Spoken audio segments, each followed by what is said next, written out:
Friends, నేనైతే 400 గ్రాముల chicken తీసుకున్నాను, శుభ్రం చేసుకున్నాను. ఇది చూడండి, కొత్తిమీర, కరివేపాకు, ఆనియన్స్ ఒకటి, సరిపడా ఉప్పు, 4 వెల్లుల్లి, పసుపు, గరం మసాలా, 1 స్పూన్ కారము, ఒక దోసకాయ వేసుకున్నాను, 2 పచ్చిమిర్చి, 1 టమాటా, సరిపడా టేస్ట్ దక్క చింతపండు వేసుకుంటున్నాను. రెడీ చేసిన తర్వాత నేను ఒకసారి మీకు పెడతాను. చదువుకులేదు పడుతున్నాను. హాయ్ ఫ్రెండ్స్, నేనైతే చికెన్ రెడీ చేసిన చికెన్ దోసకాయ కర్రీ చూడండి. వావ్, చాలా బాగుంది. మీరు కూడా ట్రై చేయండి.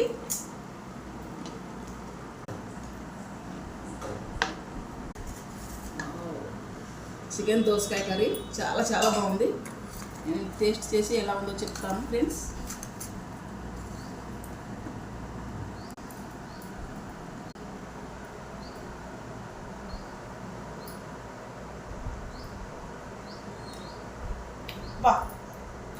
చాలా పర్ఫెక్ట్ ఉంది ఫ్రెండ్స్, మీరు కూడా చేయండి.